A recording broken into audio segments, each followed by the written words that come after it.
All right, if I could have everybody's attention, we'll call this February board meeting to order. And first, I ask we all stand and say the pledge. Everybody up? You ready? Yeah. I pledge allegiance to the flag of the United States of America and to the republic for which it stands, one nation, under God, indivisible, with liberty and justice for all. All right. Thank you. Celebrations. Yes, sir. We have a couple of celebrations tonight. Our AVTF class at the high school, back prior to the pandemic, had produced board reports for us with our AVTF students that we showed each month. And we are going to start back with something similar to that. They're not going to call them board reports now. It is the Panther Prowl video. We have the first installment, and she has a brand new group of kids this year, so this is their first go of it.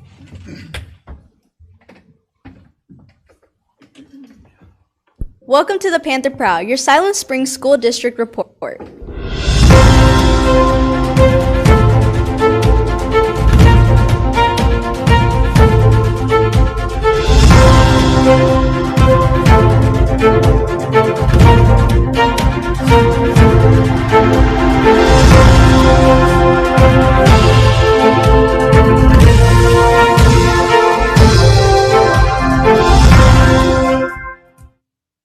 Good evening, school board members, Silent Springs School administrators, staff, and community. Welcome to the Panther Prowl, where you hear all the latest, most exciting news in the Silent Springs School District. Today, we will be talking about how recently parents and students have been struggling with a bus driver shortage. We will also be taking you to a room full of fun where high school students learn how to use VR. And lastly, we will be taking you to a closet where joy is born. First up, we have Jared, Landon, and Kyle talking to Mr. Steve Avery about our bus situation. My name's Steve Avery. I'm the Transportation Director for Silent Springs Schools. This is my 20th year being our Transportation Director, and I've been working for the school district for 29 years. This will be my 30th year. There's been a shortage of bus drivers, and to help cope with the issue, they've been having coaches and some teachers drive. And some bus routes have been having to take other routes' kids home. There are a lot of benefits to driving a school bus. You qualify for our school health insurance. I tell our new drivers coming on, they have a chance to be a positive welcome in the mornings and be a positive departure in the afternoons. We will help folks get their CDL. It does require a Class B CDL with passenger and school bus endorsement, but we've got free training here. We do all of our testing right here on site and all of our training, so that's an advantage for us, and we're able to earn extra income by taking field trips and all those things. So it's generally a good place to work and a good bunch of people. Thank you, Jared, and thank you, Mr. Avery, for always finding a creative way to help students make it home and to school. If you would like to help us and become a bus driver, apply now at silemschools.com under the Human Resources. Next up, we have Destiny, and Landon here at our high school talking to Miss Cox to hear about our students learning VR. I'm Landon, and I'm with the Panther Pro. Today we talked to Miss Cox and Mr. Musto about VR and what VR can do. So in computer science classes, we do computer coding, we play with robotics, we are now starting virtual reality, creating with the Oculus headsets, or now MetaQuest is what they're called. Coding involves creating apps on like a phone or a tablet, things like that, creating programs that can draw art or even make music. So kids have done that in intro classes. In second year programming, they are learning how to do virtual reality, augmented reality. They are learning how to do data analysis and things like that, cybersecurity. And then in our robotics classes, they are learning how to do competitions and build robots and going into the robotic battles that you see on television and things like that. We're not quite there yet, but we would definitely like to build up our program. But yes, those are the things that we get to do in our classes. So having Mr. Spink come in from the Arkansas Department of Education, he works with like our North Arkansas co-ops and things like that to help schools learn about different opportunities in technology and all that. And we were very, very lucky to have him be able to come in and teach our students the Unity program that we can build virtual worlds and our students can learn how to create different 3D type worlds in these programs.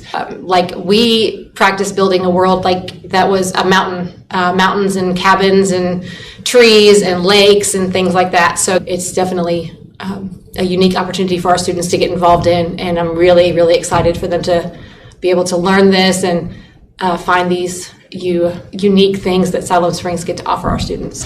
Over the years, Ms. Cox has noticed the students love that class because it's like apps on our electronics. They get to learn how to make them.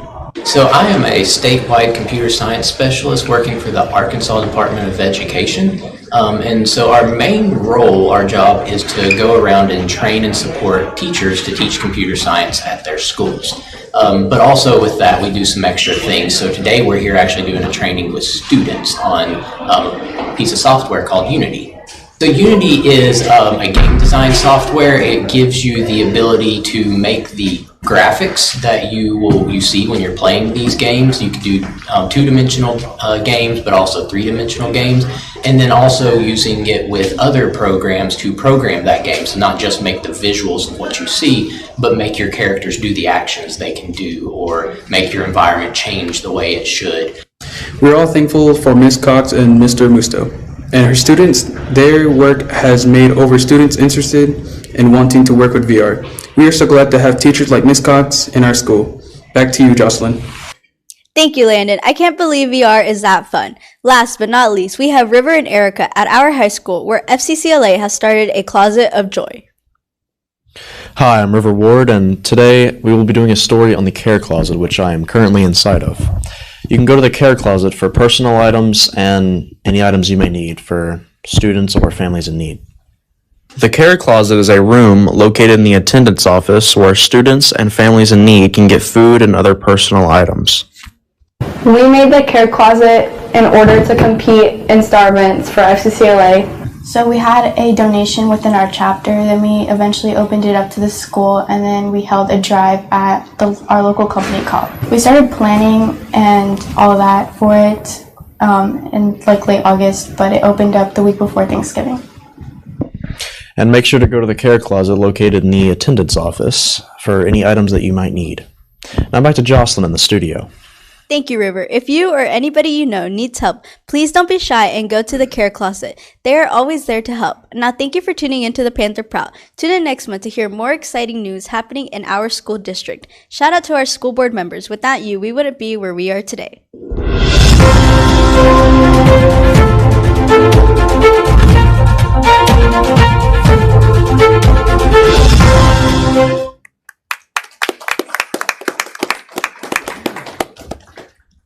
Really good.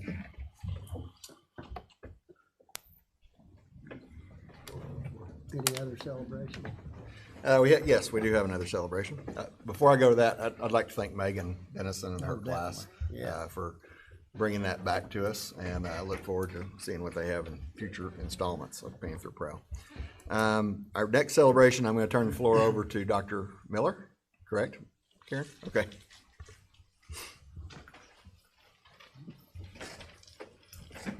Good evening. Tonight we're going to celebrate our Arkansas Governor's School alumni, and we have 4 students who have achieved this, and I'll talk a little bit about it so you know what it's about. The Arkansas Governor's School, or AGS, is a 4-week summer residential program for upcoming Arkansas high school seniors. So these students you'll see tonight are seniors now. They were juniors when they attended. AGS is a non-credit program that seeks to create a unique experience for a select group of Arkansas's best students and potential leaders. AGS provides highly motivated, creative students with an intellectual atmosphere to help them pursue their interests. Students are selected on the basis of their special aptitudes in one of the following fields: choral music, development engineering, drama, English or language arts, instrumental music, math, natural science, social science, or visual arts.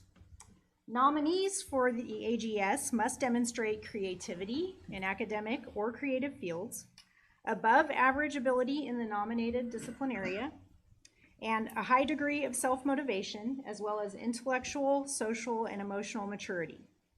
Tonight, we award the honorary AGS alumni pin, these that they have sent to us, to these students who completed the program last summer, which was the summer of 2022.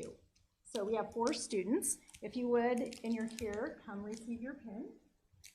Joy Nam.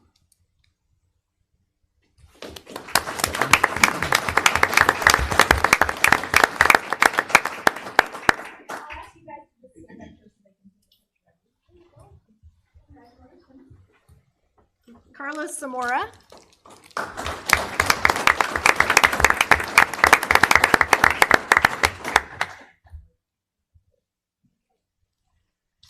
Modi.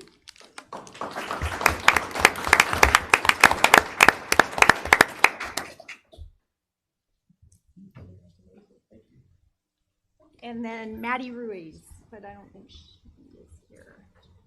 Maddie.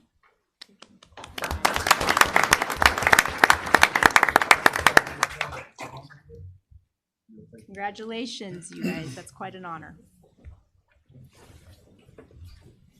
You can come up and take a picture if you'd like.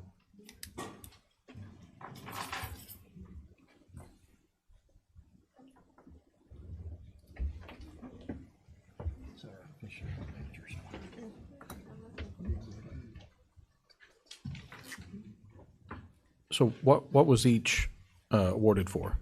That's a great question for the 3 of them. Can you all tell us what your category was? Nice. Congratulations. Very good. Yeah, And congratulations. we have students who are in the process of applying right now and have been nominated. So Very good. hopefully we'll have something. Very good. We hope so. Thank you. Yeah. Does that conclude our celebrations? I believe that concludes our celebrations. All right. Thank you. Congratulations, guys. That's great. Great deal. Mr. Patrick, comments from patrons? Yes, we have 3 this evening. Okay. The first one, Ms. Carrie Brown.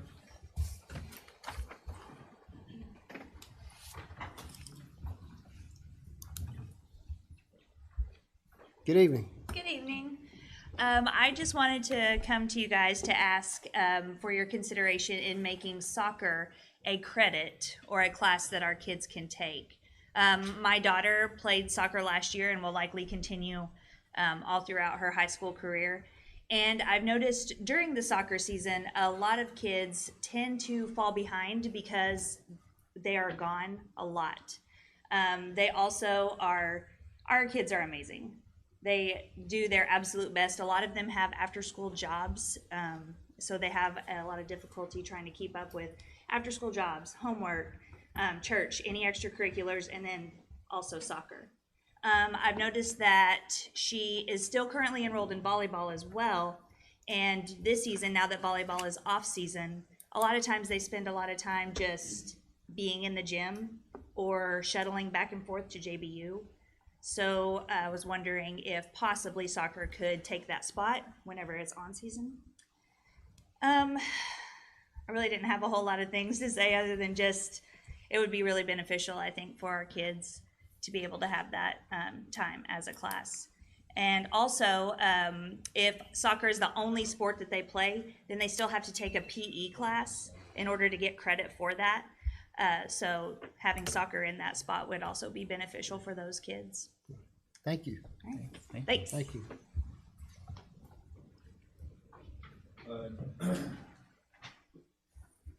Next is Mr. Brian. I'm sorry, Palmer. I'm sorry, couldn't see. I remember that. Good evening. Good evening. Hey, I'm also here.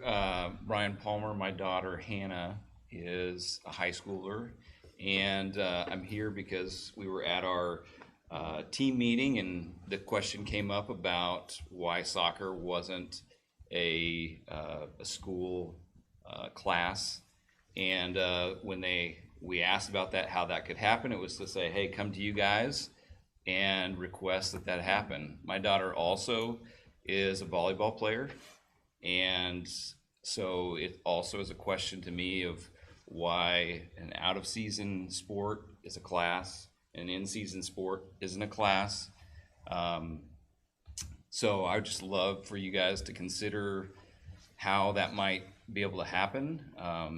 My daughter's a freshman, and I would really love for that to happen. There's a lot of other parents that also voiced that interest at the meeting, and so if it's, hey, we need to get more interest in that and we need to provide you guys with signatures of people, we would love to do that. So I just thank you for your consideration. Sure. Thank you. Thank you. And Mr. Andre Bova.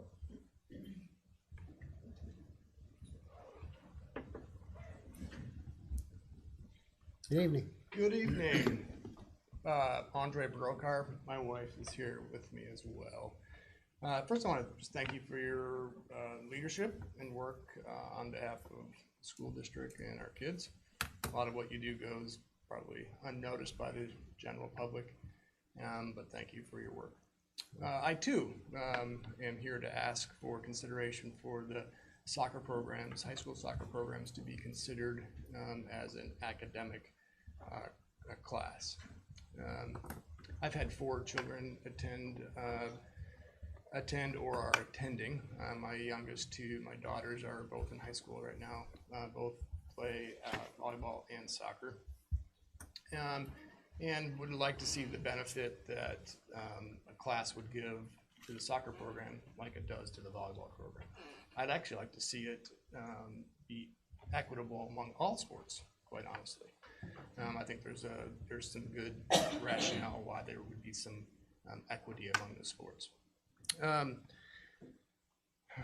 A student who plays only a sport that does not have an academic class has to take 8 academic classes, versus a student who plays a sport that hasn't recognized as an academic class has to take 6. So there's an inequity there. There's a workload issue there, right? For the student who is in a sport such as soccer, only plays soccer, they're taking the 8 academic classes and they're doing the sport at the same time. And that's a tremendous workload, both in the academic side and in the athletic side. And I think that 8 versus 6 needs to be considered. Second, I think having the sport recognized as a class allows the student to get home earlier. In volleyball, during season, my daughters are home by 5 o'clock. Practice is done 4:30, 4:15 sometimes. Right now, in soccer season, they're getting home at 6 o'clock. Right, so it takes consider more hours in the day to get that practice time in. And then lastly, I think sports are a great teaching tool for students. I think we should always encourage students to be a part in sports. Band is another one of those excellent things. But there's a lot of travel, and I know that the conference has been changed and trying to shorten that up. We're not going to Bologna this year, which we're always thankful not to go to Bologna. But we do go to Greenbrier. Greenbrier is equally as far. Students, so right now, my daughters there's academic volleyball classes at 4th and 8th hour, right? But if you didn't have that, is that my time limit's done? Yeah. Okay, my last point is just that you end up missing that 8th hour, 4th hour class when we travel long distances. And if you were in a sport with an academic class, that gives you a little bit extra time that you're not missing an academic class when you travel for away games. So thank you for your consideration. Thank you. Thank you. Thank you.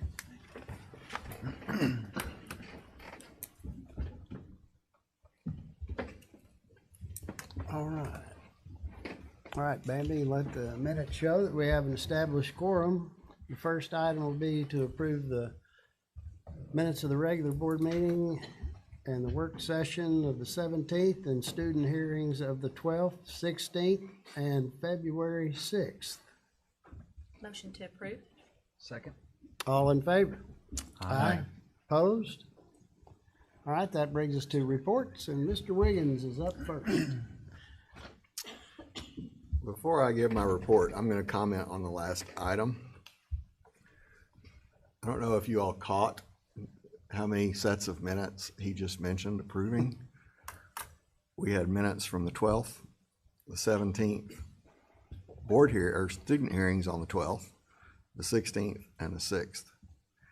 Our board members, I believe, have been in 10 meetings since you all were here the last time. I'm telling you this, our board members go, some of the things that our board members do and some of the amount of time that they put into this goes unnoticed and unrecognized because a lot of it is behind the scenes, but these people have put up or given up a lot of their personal time in the last month especially to be involved in board hearings, and I appreciate them greatly. It's our pleasure. I bet. So reports. My report for tonight, I have a couple of different things. We had talked in our board work session, which was one of those meetings. We had talked in our board work session about the baseball, tennis, softball complex and our request for qualifications for the design build process. We have put that RFQ out. We've received submissions from 5 different companies. Our selection panel have gone through those 5 companies' submissions and graded them per se. And we have 3 finalists for that process that we have asked now to present formal proposals to us. The 3 finalists are Hillis Construction out of Texas, Paragon Construction out of Texas, and Mammoth Construction out of Kansas. We have invited those 3 companies on site next Wednesday, the 15th, to do a walkthrough and ask questions. That is not a mandatory meeting for them to attend, but we strongly have encouraged them to be here. And then they will have until March 1st to put together proposals for us, get written proposals to us at least by the end of day, March 1st. And then we will be inviting them to come and present to us in person on the 2nd and the 3rd. And I appreciate Grant and Chris for being on that selection panel.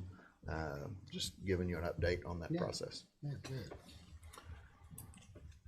And I will say, I think we have 3 very, very quality companies. The work that they sent us was impressive, actually. My second piece of my report, I had laid out a flyer for you all up here, just giving you an update on the legislative session. We as in the education community, have been awaiting the governor's omnibus education bill. Omnibus meaning it's going to be covering a whole bunch of things in one bill. And so this week, Governor Sanders had her press conference to announce the kickoff to that. We actually thought we were going to have a bill this week, but she announced at that kickoff some of the highlights of the bill and told us that the bill would be has been presented to the Bureau of Legislative Research so that they can go through it with a fine-tooth comb and try to make sure that everything it aligns with other laws that are currently exist, or if there has to be changes amongst other laws for it to be adopted. They will come back to her with suggestions, and then she will present that bill at a later time. But I've given you all, that's a flyer that the governor's office put out about that bill and about some of the contents in it. So there's a lot of information there. And as I said to somebody earlier, there's a lot of things on there that on its face I support. There's some things that I question. And then, to be honest, the devil's in the details when the bill comes out and how we're going to accomplish some of those things. So just keeping you up to date on that. That concludes my report. All right. Amy Carter.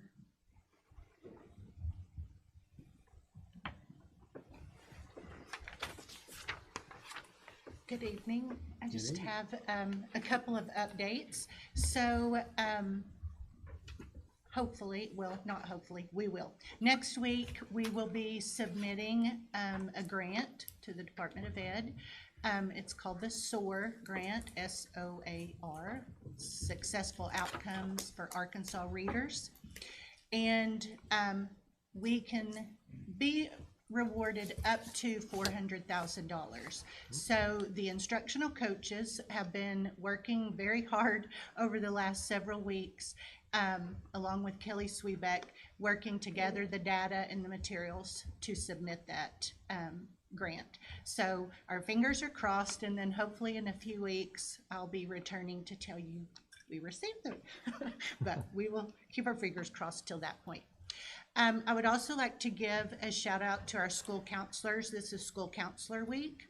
So they serve our students and sometimes our teachers too, with all things social and emotional that need to happen. So certainly want to give a big thank you to those individuals.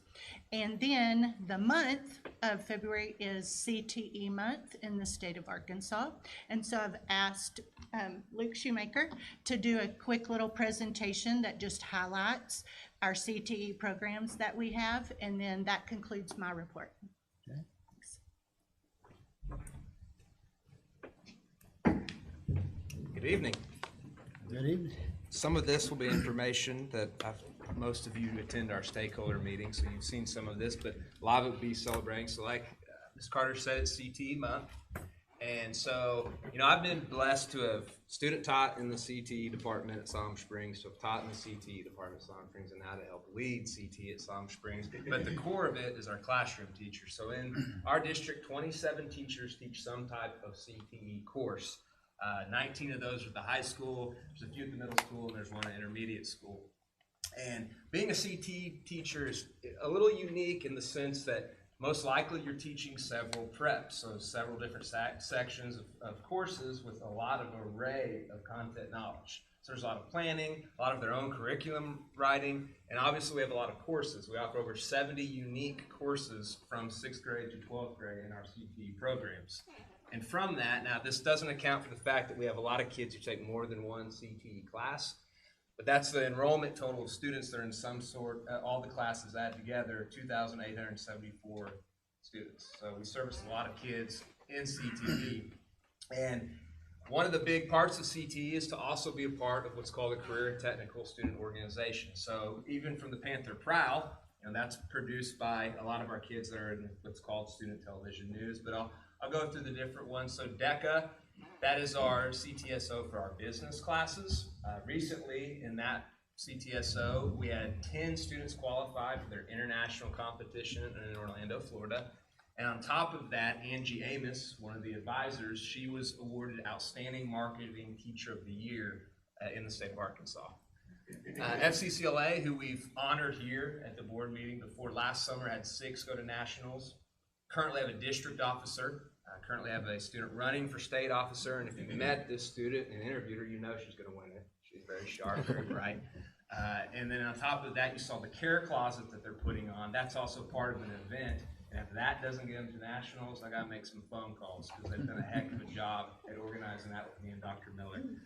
FFA, of course, is our longest running CTSO at Salem Springs. We've honored them for how they did at the Benton County Fair. They also participate in more competitions than any other group up here because there's so many regionally, and they do a fantastic job.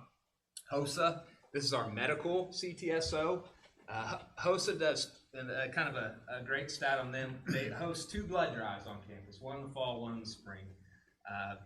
And historically, the kids pretty much run every aspect of it other than collection. I mean, they are at the check-in table, they're at the checkout station. They do a fantastic job with that. The last blood drive, we were second for total amounts donated in the state. And that's quite considerable considering they go to the corridor who doubles our high school enrollment. So the fact that we got that many kids willing to donate, I think is an impressive stat. STN, Student Television News, that group that put together Panther Proud, they also live stream a lot of our athletic events. They put together a lot of our video packages. They'll be competing in a national competition in California some of them sacrificing a part of their spring break to do so. So our kids are highly motivated in these areas. Skills USA is a growing one. Last year we only had 5 members. This year we have 17 members. We had the state HVAC winner last year, straight from Siloam Springs. It's about half of our CAS program takes part in Skills USA. And then the last CTSO I kind of wanted to highlight is TSA. If you saw in the background of the virtual reality video, that's the organization that works more in STEM fields. We have 2 state officers. That's very rare that in the state officer team you have 2 students from one school district. So it kind of shows the quality students that we have that are highly involved and doing very well in these activities. Kind of an overview. Traditionally, when I first got to Siloam Springs, we had about 12 programs to study. Now we have 21. So we're offering a lot of different options for our students, a lot of different career fields, a lot of different interests. We're trying to adapt, adjust, and monitor what's going on in industry so that we can push students into the career or into a college path that leads to a career here. We also, as I've talked about with several of you, we do industry certifications. So last year we had over 630 industry certifications from our students right now. And typically your big certification push is in the spring anyway, because that's when they've got more content knowledge. So at this point we're at 367. I foresee us passing the number from the year before just because there are more opportunities out there and we're willing to promote those opportunities. Our completer, so Bambi, if you can click that pathway link right there.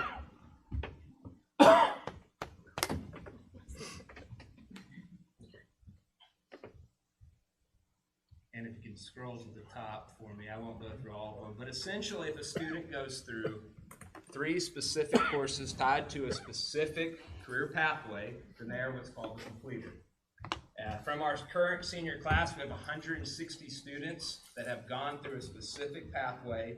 That means they have really focused in on an area that they want to continue on post-high school, whether that be straight in the workforce or into college. Another number or another name that we throw around in CT is called a concentrator, which means you only do 2 pathways. But at least shows that you have a specific interest to go a little further forward. And a lot of that is tied to federal dollars that we get. But we had about 67% of our senior class that they went beyond a foundational course. And you can see just from half a page of Bambi scrolling, these are all the different courses that all our different CTE teachers teach and provide to our students. So we have a highly skilled staff, highly knowledgeable, and I put them up against anyone in Northwest Arkansas, yet alone the state. Bambi, you can go back to the presentation.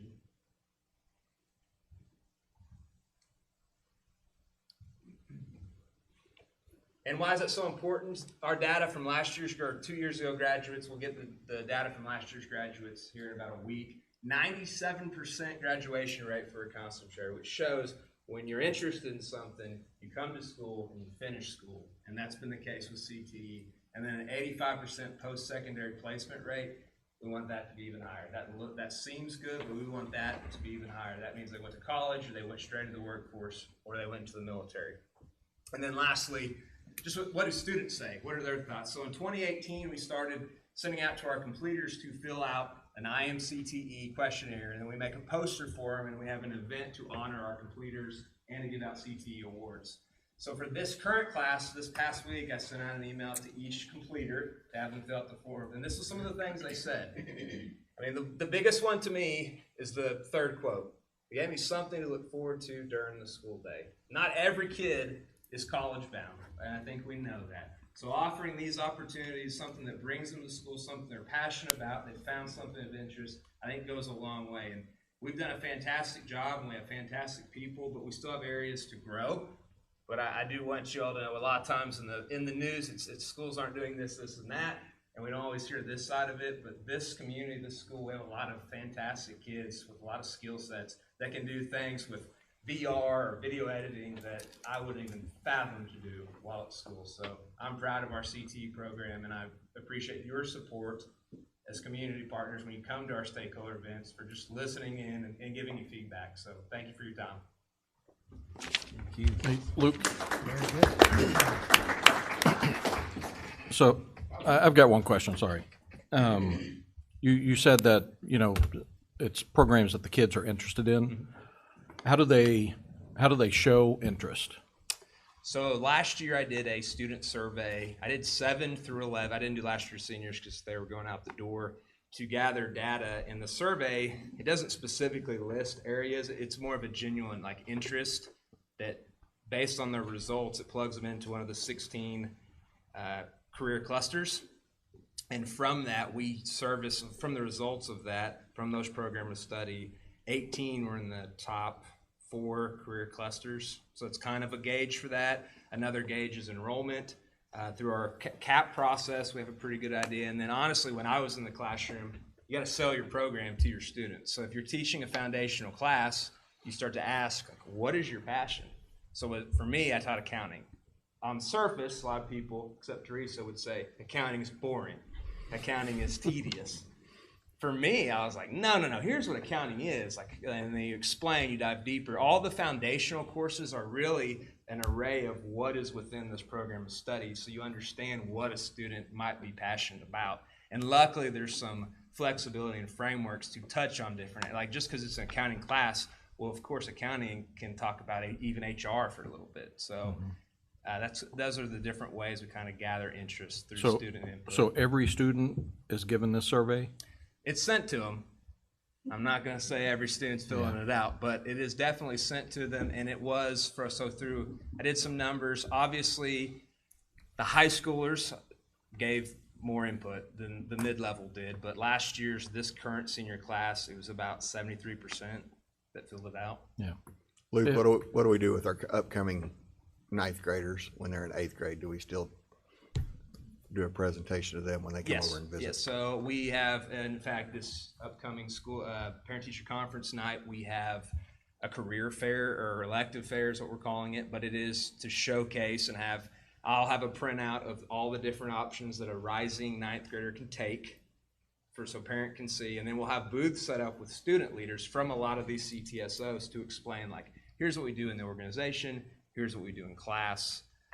We also last year we put together video packages of what the different programs are. Right now we have course videos within our course catalog that show the opportunities available, not just to the rising kids, but through all grade levels. So I know we talked a little bit. It would be awesome. I know there's some kids probably that still graduate without much direction, and you ask them why or how, situation you're in, and they might say, well, no one asked me what's my interest, or something like that. It would be awesome to try to just keep pushing to get 100%, with these kids, even if it's in person where they're asked, what interest, because some, like you said, the survey, they might not ever fill it out. Some might not want to go to a booth, they just feel uncomfortable or whatever. But I think, man, it'd be great to connect on those kids that, just. Right. We've talked about an ambassador for clubs. Yeah. So within your school, this person, you put together a master list of who's and what, and you identify who's not involved in anything, and you have the conversation with them. What are you passionate about? Did you know this opportunity is available to you? Yeah. We've also talked about with seniors, having more targeted conversations early on in August. What are you doing next year? Yeah.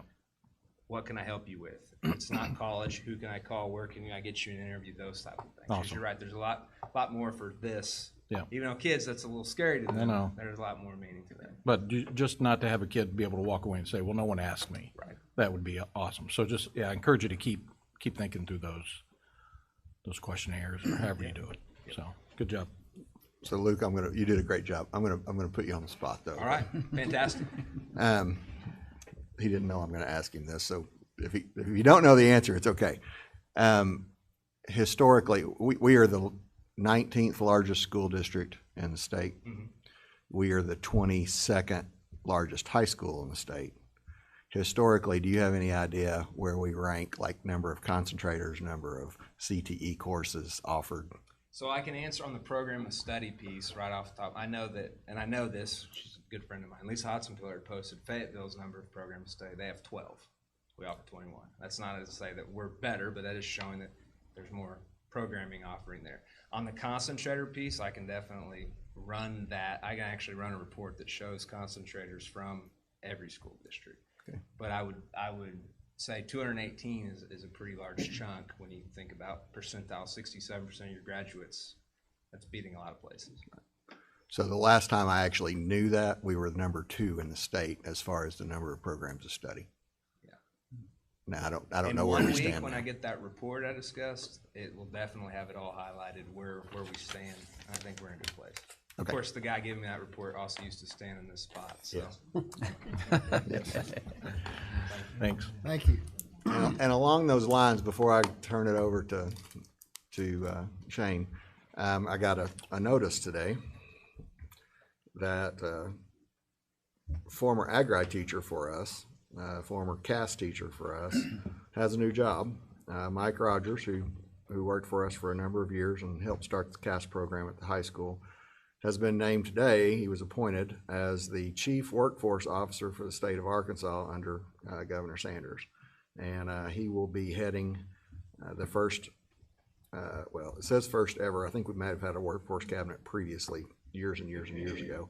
But he will be heading the new workforce cabinet that oversees many of the departments at the state level to try to coordinate efforts along workforce education and workforce training. So congratulations to Mike, and he's a former Siloam Springs Panther. So, all right, sorry. Are all these 21 offerings, are they during the school day, during the block period? Correct. I want to say too, I've worked with Luke in the CTE program even before this position. It's excellent, and he does a great job as well. But I've been very impressed from a business standpoint. Proud of the school when it comes to CTE, and thank you as well, and Dr. Miller, of course, and Amy. And I'll add to that. He didn't mention Ross White by name, but Ross is actually the director of the Department of Workforce Ed at the state level. So I kind of feel like our high school has birthed some really good leaders in CTE in the state of Arkansas. So Carter, former teacher, got recruited by yes, head STEM for the state of Arkansas. yes, I didn't talk to Ross for a while after that. Okay, sorry. Mr. Packer. So my report tonight is going to consist of our report. We got Mike with us. He's gonna go through our slides, and Brian and answer any questions about our administration building. And so if you guys want to come on up. So I know you guys know what's going on with our weather. We've had not a lot of good construction weather this last couple of weeks, but I was at the site today and there was some work going on, even though it was knee deep in mud in a lot of places. And so Milestone's doing everything they can to keep us on track and not where we're behind on anything. And we have not moved our schedule back to my knowledge at this point. So don't say that. All right, go ahead.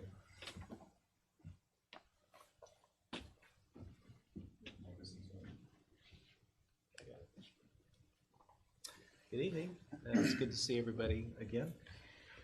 So my slideshow is going to be pretty simple. This is what the site looked like yesterday, and I'll definitely echo what Shane had said. The weather hasn't been the most cooperative. So we aren't quite vertical just yet. I'll let Brian talk to that as we get towards the end of the slideshow. But wait a second. I can't pass up this opportunity. Back that up. If you would. I was in that porta potty yesterday. 5 minutes before that happened.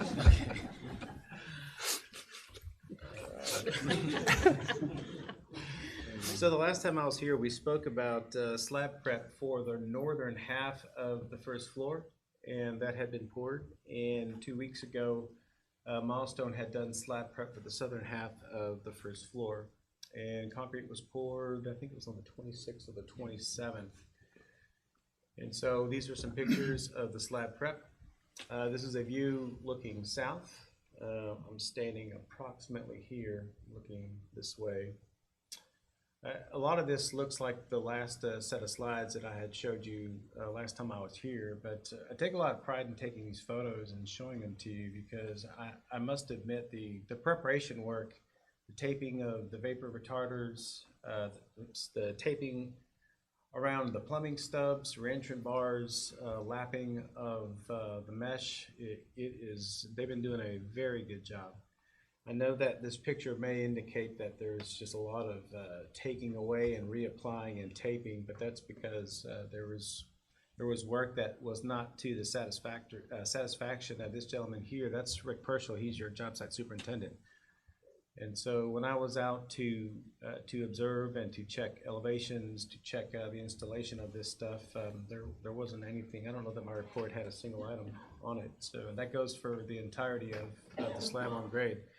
So I just want to give them, I want to recognize just how good this process has been, the slab prep, and I think it's a sign of good things to come. Yeah, so this is, like Jody had said with like that education bill, the devil's in the details.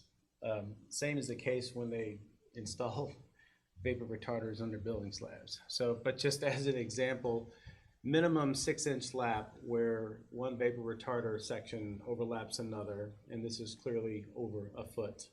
Proper taping.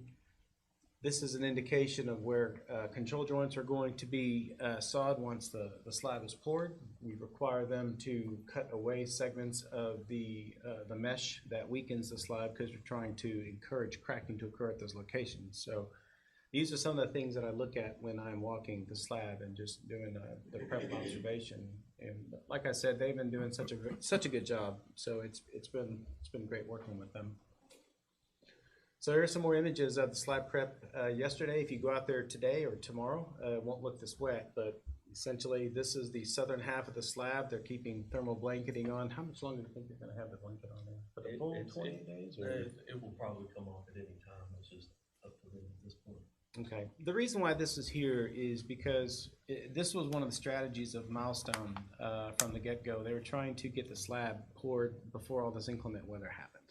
And they narrowly got it, but they definitely got it. So the slab pour at these locations were done very early in the morning, and we had third-party inspections out there watching the temperature. And as soon as it got above freezing, they released them to start pouring concrete.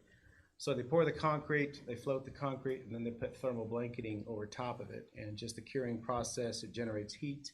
The thermal blanketing, it keeps the heat in, and it protects the surface of the slab from any sub-freezing wind that blows over the slab, and it may freeze the water that's on the surface. So if you have freezing water or ice, you don't have water, therefore you don't have concrete. And so this is an example of protective measures that are put in place to ensure that you are able to pour concrete even in conditions where it's just above freezing.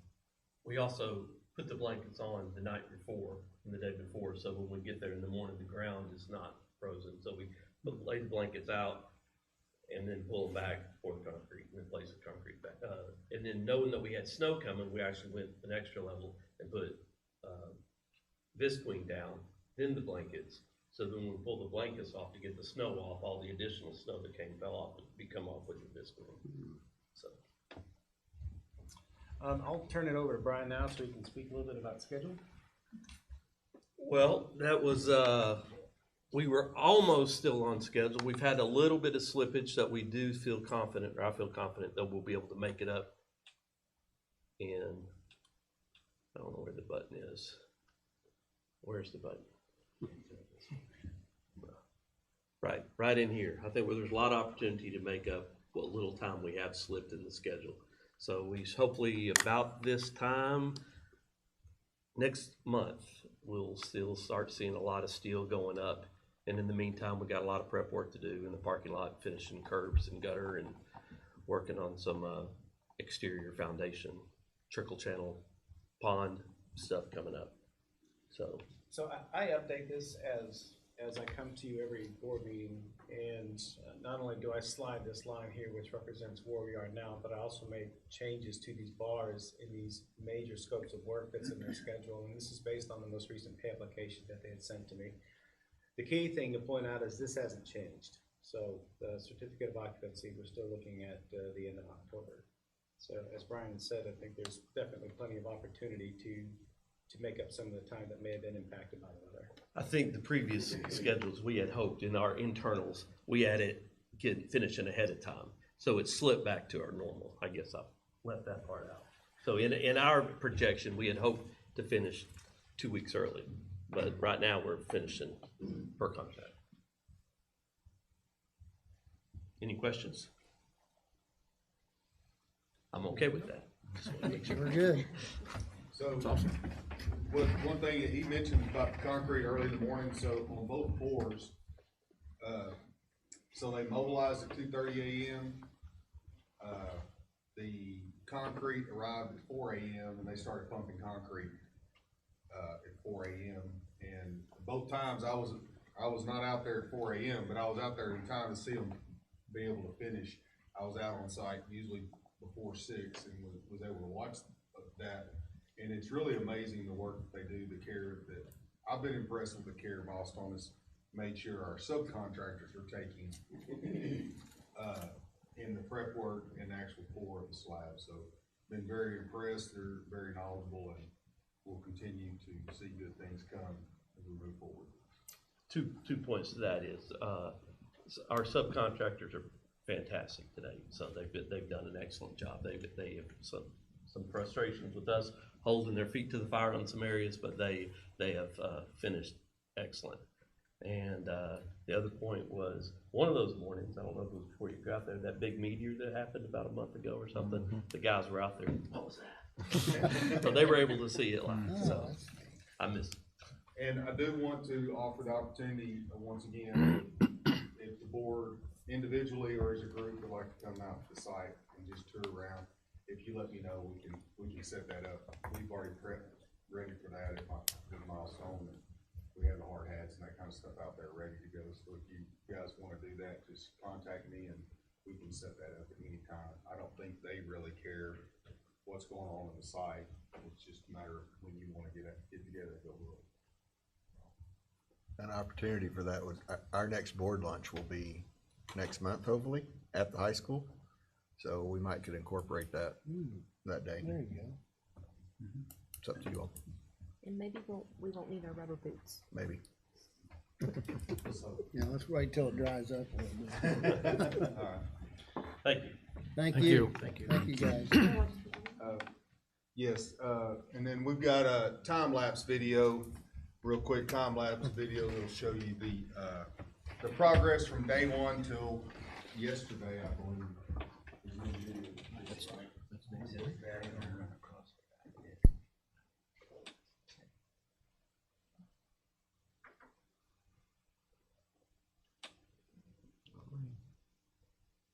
That's neat.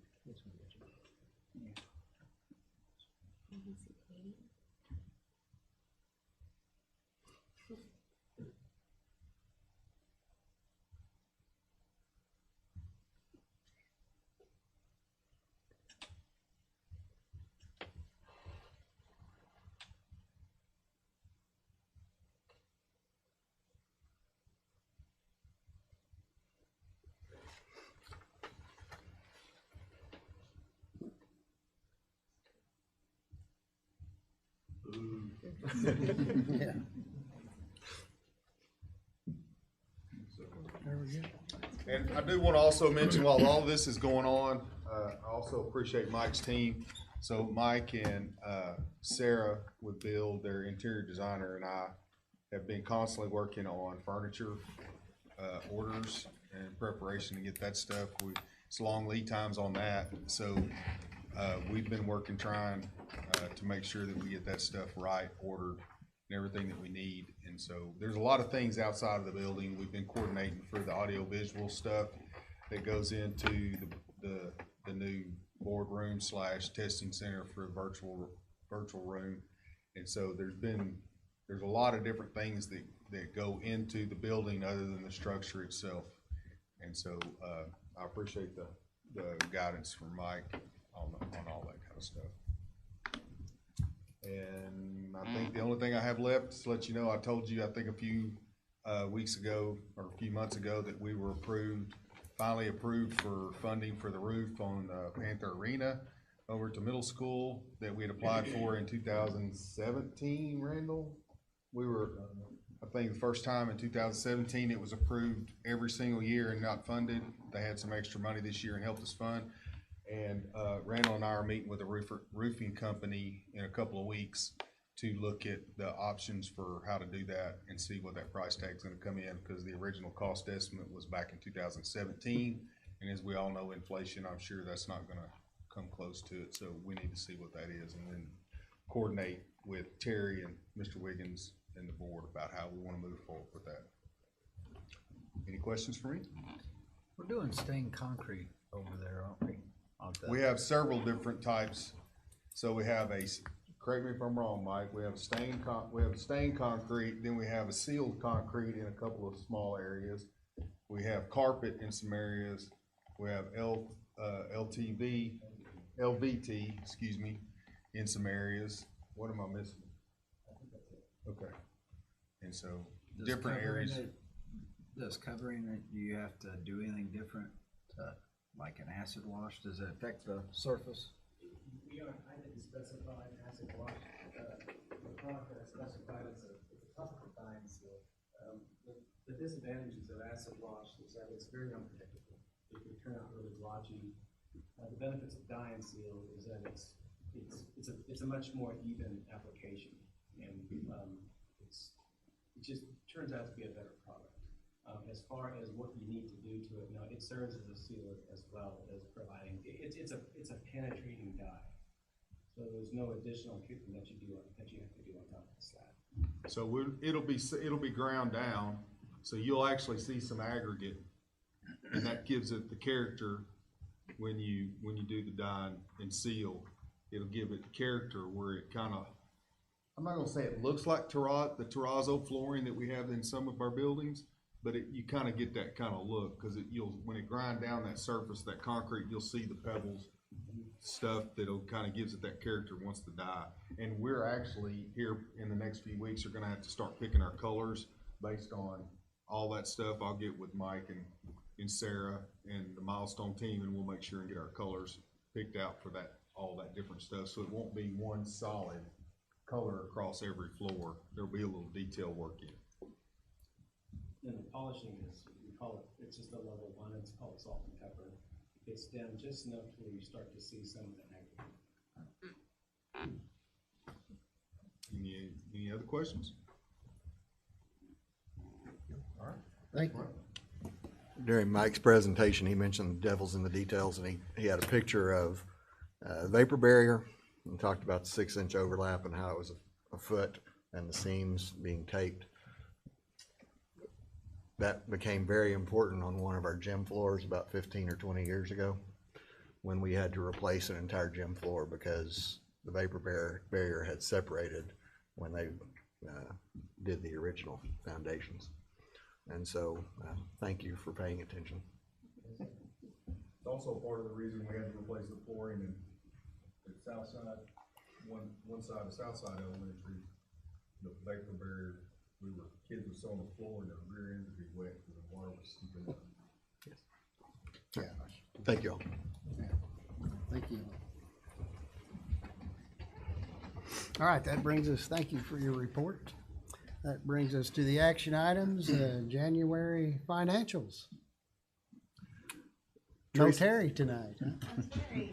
Teresa Self is going to do Terry's report tonight. Good evening. Good evening. All right. January completes the 7th month of the school year. That means we are 59% of the way through 2022-23. We have collected 62% total projected revenue. We've collected 66% of the projected local revenue for this school year. If you look at the local collections graph, you will see that we have received less money in January of 2023 than we did in 2022. This was not expected. This is due to the decrease in property tax relief funds distributed from the state. The state of Arkansas transferred considerably more money into the state's catastrophic reserve fund than they had in previous years. Distribution should be back to normal in February. Even with the small dip in January distributions, we are still approximately $721,000 ahead of where we were this time last year. all I have. Do you have any questions? Motion to approve? Second? All in favor? Aye. Opposed? Thank you. Election document, is that next? Yes, sir. We are each year required to submit documents, and I'm going to turn back here and get this title right exactly. We are required to submit a proposed budget of expenditures with tax levy for not next year, but the following year, 24-25. That is something by law that we have to do. Beardsley Financial puts these numbers together for us, and then they also, in conjunction with this, put together the millage portion of the election document. So when we have a school election in May, the bottom half of the ballot always has the millage for the school, the millage school tax or mill school tax, and it tells what our current millage is. And there's a box to vote for or against that. We are not proposing any change to our millage, so 44.9 is our millage. It used to be 45. We got rolled back last year because of our growth in tax base. So 44.9 is what it was last year. It's what it is this year. And it's what it will be next year, no matter what that vote turns out to be. But by law, this has to be on the ballot. So you all have to approve these documents, and Beardsley put together the financials projecting out for year after next, and then the 44.9 to go at the bottom of that election ballot. Ask that you approve those documents. Motion to approve? Second. All in favor? Aye. Opposed? Okay. Okay. Transfers in. Yes, sir. We have 3 students requesting transfers in to the Siloam Springs School District. Alexandria Duncan, age 17, Mackenzie Ramos, age 13, and Isaac Ramos, age 15. I would recommend that we accept those transfers in. Motion to approve. Second. All in favor? Aye. Opposed? Transfers out. We have 2 requesting to transfer out, Connor Martin, age 11, and Kaylin Martin, age 13. Would ask that you approve those transfers out. Motion to approve? Second. All in favor? Aye. Opposed? That brings us to the executive session for the purpose of hiring and resignations.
call ourselves back into open session. And item 1 is renewal of assistant superintendent contracts. And they're not even here. Oh, there they come.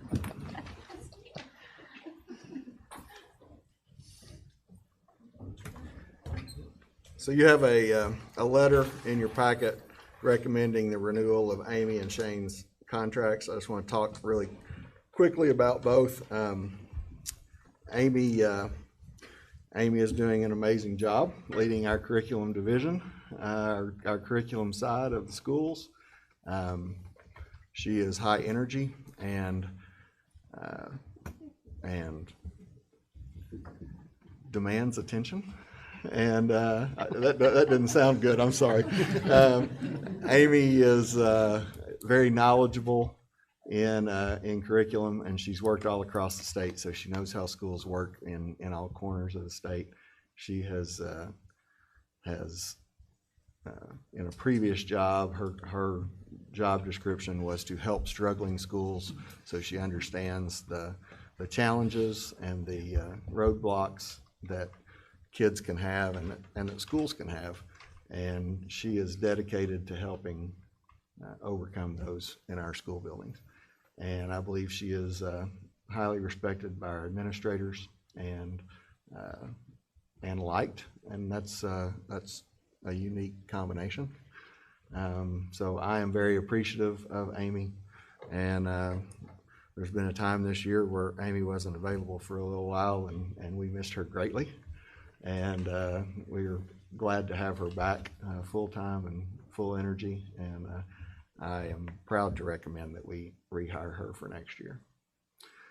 And then Shane is the master of all things not academic, not curriculum-wise, and that's not to take anything away from, he knows curriculum as well, but he has, the last few years have been a struggle for that side, well, for both sides, but trying to keep transportation running, keep our cafeterias running, and make sure that our kids are safe has been an ongoing challenge, along with some building projects and anything else that we can think of to throw his way.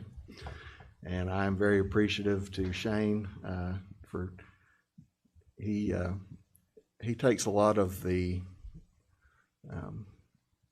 stuff that comes in on a daily basis and never gets to my office, and that's a good thing.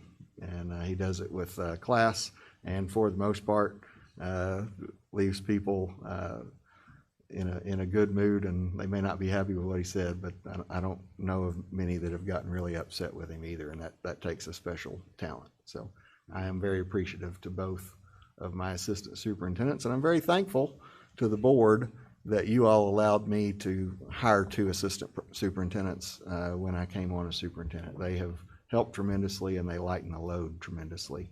And anyway, thank you both. I recommend that we rehire both of them for next year. Motion to approve. Second. All in favor? Aye. Aye. Opposed? Thank you, guys. Thank you for what you do. Resignations. We have a couple. Brandy Cowell actually has been on a leave of absence from high school this year, and she has decided that she is not going to come back. She had never resigned since she was on a leave of absence, so she has turned in her resignation now. And then Michaela Thompson was middle school teacher for medical detectives for a very short time, and has decided that that was not for her. So I ask that you accept those 2 resignations. Motion to approve. Second.